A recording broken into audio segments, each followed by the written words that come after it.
দর্শক, আন্তর্জাতিক অপরাধ ট্রাইব্যুনালে শেখ হাসিনার মৃত্যুদণ্ড দেওয়ার পরে যেরকম একটা টেনশন ছিল যে সারা দেশে হয়তো ম্যাসাকার অবস্থা তৈরি করবে আওয়ামী লীগের নেতাকর্মী সমর্থকরা, কিন্তু সেরকম কিছু আমরা হতে দেখিনি বললেই চলে। গোপালগঞ্জ এলাকায় ওই দক্ষিণাঞ্চলে কিছু ঘটনা ঘটেছে, এছাড়া তেমন কোনো বড় ঘটনা আমরা দেখিনি। গোপালগঞ্জের ওই এলাকা, মুন্সিগঞ্জে একটা ঘটনা ঘটেছে, সিলেটে একটা ঘটনা ঘটেছে, এরকম বিচ্ছিন্ন ২-৪টা ঘটনা ঘটেছে।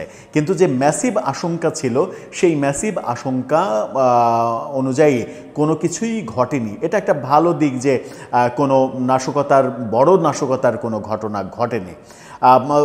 সেখান থেকে আলোচনা হচ্ছিল যে শেখ হাসিনার মৃত্যুদণ্ড ঘোষণা হওয়ার পরেও আওয়ামী লীগ কোনো প্রতিরোধ গড়তে যখন পারল না, তখন আওয়ামী লীগের অস্তিত্ব এখন বিলীনের পথে।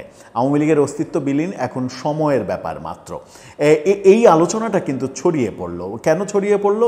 শেখ হাসিনার বিচারের রায় হলো এবং রায় হওয়ার আগে থেকেই ৩২ নম্বরে মবের আয়োজন করা হলো। বিচার উদযাপনের জন্য এটাকে মাঠ তৈরি করা হবে, মাটির সঙ্গে মিশিয়ে দেওয়া হবে এবং সেটা সেলিব্রেট করা হবে। এই আয়োজন যখন করা হলো, পক্ষান্তরে আওয়ামী লীগের কিন্তু এই রায়কে কেন্দ্র করে বড় ধরনের কোনো কিছু আমরা শুনিনি, দেখিনি। এমনকি ওই দেশের বাইরে যে সকল আওয়ামী লীগের নেতারা পালিয়ে রয়েছেন তারাও বড় ধরনের কোনো মেসেজ দিয়েছেন বলে আমরা শুনিনি। সেরকমটা যখন আমরা দেখলাম তখন মনে হচ্ছিল যে আওয়ামী লীগ বোধহয় ভিন্ন কৌশলে হাঁটছে, ভিন্ন কোনো কিছু ভাবছে। এই রায়ের পরে চুপ করে থাকাটা তাদের একটা রাজনৈতিক নতুন কৌশল। যখন তাদের প্রতিপক্ষ ভাবছে যে আওয়ামী লীগ যেহেতু কোনো প্রতিক্রিয়া দেখাতে পারেনি, সুতরাং তাদের অস্তিত্ব বিলীন হয়ে গেছে। ঠিক এই দুই আলোচনার মাঝেই গতকালকে রাজধানী আবারও উত্তপ্ত হয়ে উঠেছে। আর রাজধানীতে বড় বড় ২-৩টা ঘটনা ঘটেছে। এই ঘটনা কি আভাস দেয়? ২ দিন পরে, রায় ঘোষণার ২ দিন পরে আবারও রাজধানী উত্তপ্ত হয়ে উঠল। যদিও স্পেসিফিকভাবে অভিযোগ আসেনি যে এই কাজগুলো আওয়ামী লীগ করেছে, কিন্তু ঘটনাগুলো ঘটেছে। ঘটনাগুলো মানে বাস পোড়ানো, থানায় ককটেল মারা, এই ঘটনাগুলো কারা ঘটালো, কোথায় ঘটলো, প্রতিক্রিয়া, সেই প্রতিক্রিয়ায় সারা দেশব্যাপী কোনো ম্যাসাকার অবস্থা দেখিনি, সহিংসতাও আমরা খুব একটা লক্ষ্য করিনি। তাতে অনেকেই তো আমরা মনে করছিলাম যে আওয়ামী লীগ বোধহয় ঝিমিয়ে পড়লো, আওয়ামী লীগের ঝিমিয়ে পড়ার মানে কার্যকারিতা হারিয়ে ফেললো, এরকমটা ভাবছিলাম। এরকমটা ভেবে যখন মানে বিভিন্ন পক্ষ এক ধরনের স্বস্তির নিঃশ্বাস ফেলছিল, তখনই গতকালকে রাজধানী আবারও উত্তপ্ত হয়ে উঠল। রাজধানীতে বড় ২-৩টা ঘটনা ঘটেছে। একটা হচ্ছে রাজধানীর রামপুরায় বাসে আগুন দেওয়া হয়েছে রাতে। এই সংবাদ শিরোনামটা দেখে নিতে পারেন। সেখানে বলা হচ্ছে রামপুরায় বাসে আগুন, এবং এই বাসে আগুন যখন দেয়া হচ্ছে তখন এর আগুনকে কেন্দ্র করে চতুর্দিকে কয়েক দফা বোমা বিস্ফোরণের ঘটনা ঘটেছে, সেই শব্দ শোনা গেছে, এমন খবরও এসেছে।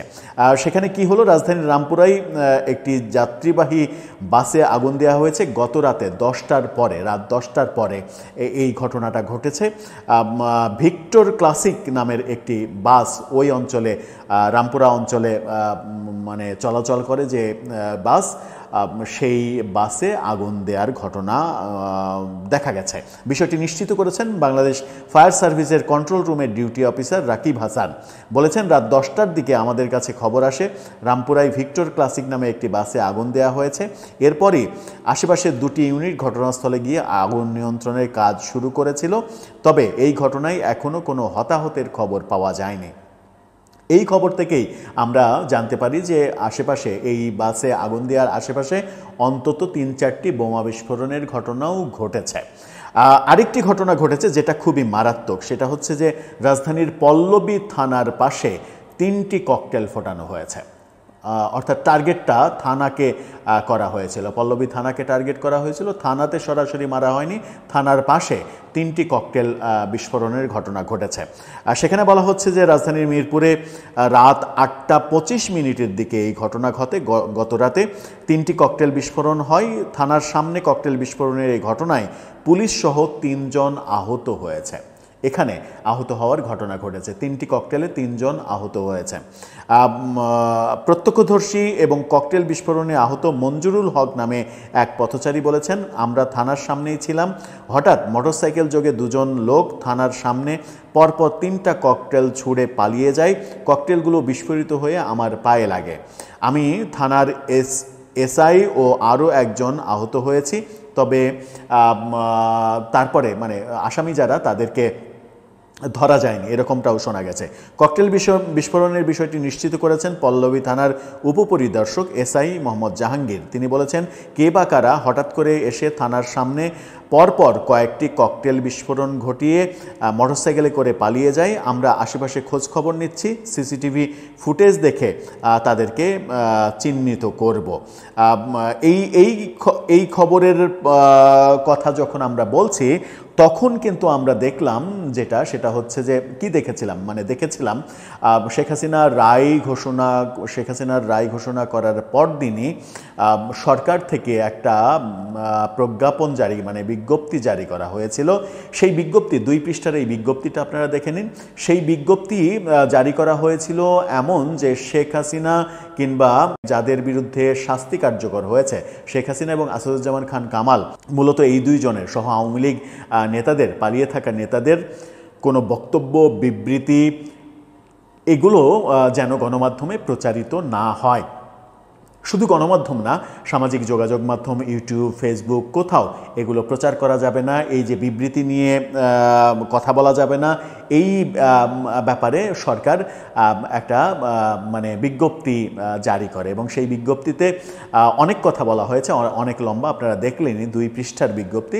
সেই বিজ্ঞপ্তিতে বলা হয়েছে এহেন কর্মকাণ্ড যারা করবে, যে সকল ব্যক্তি এটার সঙ্গে জড়িত থাকবে, শেখ হাসিনা কিংবা আসাদুজ্জামান খান কামালের বক্তব্য প্রচার, বিবৃতি প্রচার, এগুলো যারা করবে এবং এই সকল কর্মকাণ্ডের সঙ্গে যারা জড়িত থাকবে, সেটা ফেসবুকে কিংবা ইউটিউবে যারা জড়িত থাকবে, সেটাতে সরকার যেমন এই কন্টেন্টগুলো ফেলে দেবে, কন্টেন্টগুলো ব্লক করে দেওয়ার ব্যাপারে আইসিটির মন্ত্রণালয় কাজ করবে, তেমনি এদের বিরুদ্ধে, এই কর্মকাণ্ড করা ব্যক্তিদের বিরুদ্ধে মামলা করা হবে। সেই মামলায় 2 বছরের কারাদণ্ড আর সাথে 10 লাখ টাকা জরিমানা অথবা উভয় দণ্ডই দেয়া যাবে। অর্থাৎ নতুন একটা আইনের কথাও সরকার বলেছে যে এই কাজগুলো যদি করে, মানে সরকার এখন তো কথায় কথায় আইন তৈরি করে, পুরাতন আইনে হচ্ছে না, এখন নতুন নতুন আইন দরকার। সেই নতুন নতুন আইনের আরেকটা আইনের প্রজ্ঞাপন জারি করা হলো, যেখানে বলা হচ্ছে যে এই কর্মকাণ্ড, শেখ হাসিনার বক্তব্য প্রচার, বিবৃতি প্রচার, এই কর্মকাণ্ডগুলো প্রচার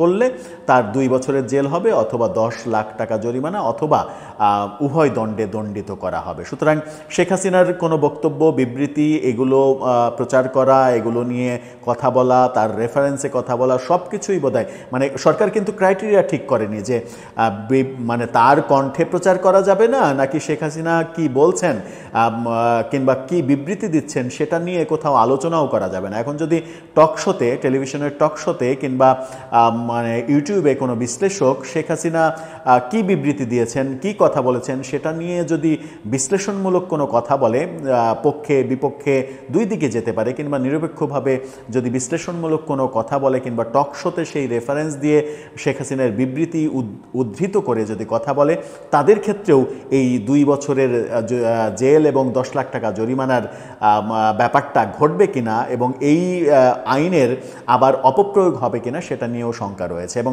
সবথেকে বেশি বাজে যে আলোচনাটা রয়েছে সেটা হচ্ছে যে এই প্রজ্ঞাপনের মাধ্যমে সরকার এক ধরনের নিজেদের মানে দুর্বলতা প্রকাশ করলো। তারা মানে অনেকে বলতে চাচ্ছেন, বিশেষ করে ভারতীয় মিডিয়াতে ব্যাপকভাবে এটা প্রচার হওয়া শুরু হয়েছে যে সরকার শেখ হাসিনার এবং আওয়ামী লীগ নেতাদের বক্তব্য বিবৃতি এটাকে এতই ভয় পাচ্ছে যে এটা নিয়ে নতুন আইন তৈরি করেছে যে এই কাজগুলো করলেই তাকে জেলে পাঠানো হবে, তাকে মানে কারাদণ্ডের পাশাপাশি লক্ষ লক্ষ টাকা জরিমানাও করা হবে। সরকারের যখন ওই অবস্থান নিয়েছিল তার পরদিন পর্যন্তও আমরা মানে গতকালকে সারাদিন পর্যন্ত খুব একটা আওয়ামী লীগের প্রতিক্রিয়া দেখিনি, কিন্তু রাতেই এই ঘটনাগুলো ঘটতে শুরু করেছে। ঢাকায় এই ঘটনাগুলো নতুন করে রাজধানীতে আতঙ্ক তৈরি করেছে। যখন শেখ হাসিনার বক্তব্য বিবৃতির উপরে নিষেধাজ্ঞা জারি করা হচ্ছে বাংলাদেশের সব গণমাধ্যম এবং সামাজিক যোগাযোগ মাধ্যমে, তখন আওয়ামী লীগের আবার, যদি আমি জানি না আওয়ামী লীগ এগুলো করেছে কিনা, যদি আওয়ামী লীগের কর্মকাণ্ড এটা হয়ে থাকে, ধারণা করা হচ্ছে যে আওয়ামী লীগের কর্মকাণ্ডই হবে এটা, কিন্তু আওয়ামী লীগ এখন পর্যন্ত এটা অস্বীকার করে আসছে যে এ পর্যন্ত রাজধানীতে এবং সারা দেশে যত বাসে আগুন দেওয়ার ঘটনা ঘটেছে তার একটাও আওয়ামী লীগ করেনি, কারণ বাসে অগ্নিকাণ্ডের পক্ষে আওয়ামী লীগ নয়, এরকম দাবিও তারা করেছে। এখন পরিস্থিতি কোন দিকে যাবে, যেটা ভাবা হচ্ছিল যে আওয়ামী লীগ চুপ মেরে গেল কিনা, কিংবা আওয়ামী লীগ ঝিমিয়ে পড়লো কিনা, কিংবা আওয়ামী লীগ তার কার্যকারিতা হারিয়ে ফেললো কিনা, সেই আলোচনার মাঝে এই ঘটনাটা নতুন করে চিন্তার রেখা তৈরি করার জন্য যথেষ্ট যে আওয়ামী লীগ এই 2 দিন, গত 3 দিন চুপ থাকার কৌশলের মাধ্যমে একটা নতুন পরিকল্পনার